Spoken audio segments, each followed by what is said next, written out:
कांग्रेस पटना की ओर से खगौल सगुना रोड में शहीद ए आजम भगत सिंह की जयंती पर युवा हुंकार महासम्मेलन का आयोजन युवा नेता सौरभ पासवान की अध्यक्षता में किया गया। महासम्मेलन में मुख्य अतिथि दिल्ली के पूर्व मंत्री राजेंद्र पाल गौतम ने किया। मुख्य अतिथि राजेंद्र पाल गौतम का स्वागत सौरभ पासवान सहित कांग्रेस नेताओं ने बुके देकर और माला पहनाकर किया गया।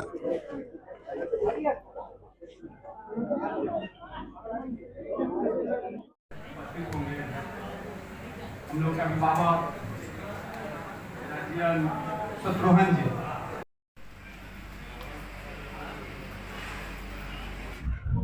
शहीद आजम भगत सिंह जी की जयंती पर शुभकामनाएं देता हूं और साथ ही साथ निवेदन करता हूं कि आज जो सपने शहीद भगत सिंह, राजगुरु सुखदेव, चंद्रशेखर आजाद वे अन्य स्वतंत्रता सेनानियों ने देखे थे, जो सपने हमारे संविधान के निर्माताओं ने देखे थे, आज उनके सपनों का भारत नहीं बन रहा है। भारत में शिक्षा को सरकारों ने इतना महंगा कर दिया कि आम लोगों के हाथ से शिक्षा छिन गई है। SC ST OBC माइनॉरिटी तो छोड़िए, जनरल कैटेगरी के भी 80% लोग अपने बच्चों की इंजीनियरिंग, मेडिकल, लॉ, मैनेजमेंट की डिग्री कराने का खर्चा नहीं उठा सकते। सिंपल जो ग्रेजुएशन के कोर्स हैं, सिंपल BA BCom, उसके अंदर भी सरकारी कॉलेजेस में फीस इतनी ज्यादा हो गई है कि मजदूरों के बच्चों के लिए 20, 25, 30 हजार रुपए साल का खर्चा उठाना भी नहीं है संभव, उनके बस की बात। इलाज भी महंगा हो रहा है, शिक्षा भी महंगी हो रही है, ऊपर से ठेकेदारी पर था, सरकारी नौकरियों के अवसर नहीं है, महंगाई बढ़ती जा रही है, बेरोजगारी बढ़ती जा रही है, और ऐसे में वोट की चोरी, EVM के माध्यम से तो चोरी होती थी, अब तो चुनाव आयोग और अधिकारियों की मदद से लोगों की वोट की भी चोरी हो रही, चुनावी चोरी किए जा रहे हैं। इन तमाम बातों से एक बात तो स्पष्ट है कि जो हमारे स्वतंत्रता सेनानी जिस भारत का सपना देखते थे, कहीं ना कहीं वो सपना टूटा है। अंग्रेजों के टाइम पर बनाई गई इमारतें, अंग्रेजों के टाइम पर बनाए गए पुल आज भी खड़े हैं, लेकिन हमारे अपने आजादी के बाद हमारे अपने देश की लोगों की सरकारों के दौरान पुल भी गिर रहे हैं, इमारतें भी गिर रही हैं। झालावाड़ के अंदर स्कूल गिर गया, छत गिर गई और उसमें 7 बच्चे मर गए, 21 घायल हो गए, और पीड़ित परिवारों को राजस्थान की सरकार ने बकरियां दी। शर्म भी नहीं आती थोड़ी बहुत? तो कहीं ना कहीं हमारे स्वतंत्रता सेनानी और संविधान निर्माताओं के सपनों को बहुत बड़ा आघात पहुंचा है। तो आज शहीद भगत सिंह जी के जन्मदिवस पर बधाई देते हुए मैं ये भी आह्वान करता हूं कि सब लोग जागरूक बनो, अपने अच्छे बुरे का अंतर करना सीखो। ये हिंदू मुसलमान करने से, धर्म की राजनीति करने से, अंधविश्वास पकड़वाद से, इससे देश का कोई भला नहीं होना। नफरत से हमेशा नफरत फैलती है, प्यार से प्यार फैलता है। हमें किसी के बहकावे में नहीं आना चाहिए और संविधान को ही अपना धर्म मान लेना चाहिए। संविधान ही सबसे ऊपर है, चाहे राष्ट्रपति हो, चाहे कोई बेचारा मजदूर हो, सबके संविधान के नजरिए में सब बराबर है और देश का शासन संविधान से चलता है। तो हम सबको संविधान को धर्म मानते हुए पूरे तरीके से अपने आचरण में संविधान को लाना चाहिए, अपने देश के संविधान की इज्जत करनी चाहिए। हम अपने अगर अधिकारों को सुरक्षित देखना चाहते हैं तो हमें दूसरों के अधिकारों की भी इज्जत करनी चाहिए।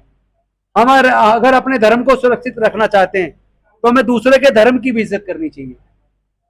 सबकी अपनी अपनी आस्था है, उसमें नफरत के लिए स्थान कहां है धर्म में? ये नफरत कहां से आ रहा है? ये राजनीति, सत्ता पाने के लिए लोग धर्म के नाम पर नफरत फैलाने का काम करते हैं और फिर वोट की खेती करते हैं। जो सच्चे देशभक्त हैं, जो देश से प्यार करते हैं, देश के संविधान से प्यार करते हैं, उन्हें नफरत से दूर आना चाहिए और आपस में भाईचारा पैदा करना चाहिए। Thank you very much. विगत 7 वर्षों से इस कार्यक्रम को दानापुर पटना में करते आ रहा हूं। आज शहीद आजम भगत सिंह जी की 118वीं जयंती समारोह है और हम लोग आज हमारे माननीय दिल्ली सरकार पूर्व मंत्री और शेड्यूल कास्ट कांग्रेस के राष्ट्रीय अध्यक्ष श्री राजेंद्र पाल गौतम जी का यहाँ मुख्य अतिथि में आगमन हुआ और उन्होंने यहाँ के तमाम हमारे जो नौजवान साथी थे, हमारे बुजुर्ग थे, सभी लोगों को संबोधित करने का काम किया।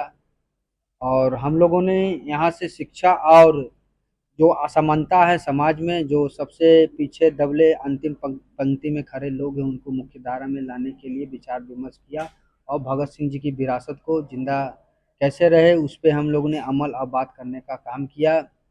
और आगामी 2025 बिहार विधानसभा पे हम लोगों ने इस सभा के अंदर चर्चा की कि लोकतंत्र में किस तरह वोट की हकमारी और वोट की चोरी हो रही है वर्तमान सरकार की तरफ से। और जनता को हम लोगों ने कहा कि आप लोग भी बिहार के अंदर इस लोकतंत्र की हत्या करने वाले वोट चोर से सावधान रहे और बिहार से इन्हें खरीदने का काम कर रहे हैं। किस तरह बिहार के अंदर देख रहे हैं किस तरह अराजकता फैली हुई है, वर्तमान की जो सरकार है नीतीश कुमार जी की, किस तरह अपराध बिहार के अंदर चरम सीमा पे है और खुलेआम हत्या डकैती बलात्कार बिहार के अंदर हो रहा है। उस पर हम लोगों ने जनता से रूबरू हुआ, बात किया भगत सिंह की जयंती के माध्यम से।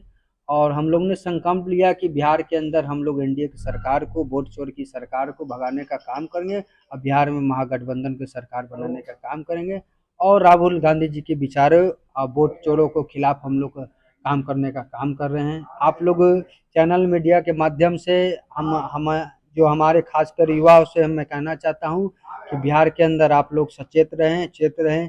आप लोग की जो निजीकरण के माध्यम से आप लोग की नौकरी खत्म की जा रही है, संविदा खत्म की जा रही है, किस तरह छात्र सड़क पे उतर रहे हैं, लाठियां खाने सरकार की तरफ से लाठियां चल रही है, इसका जवाब हम लोग वोट से देंगे और वोट के चोट से इस सरकार को हम लोग बदलने का बिहार में काम करेंगे। मैं सौरभ कुमार पासवान बिहार प्रदेश कांग्रेस का युवा और छात्र नेता हूं।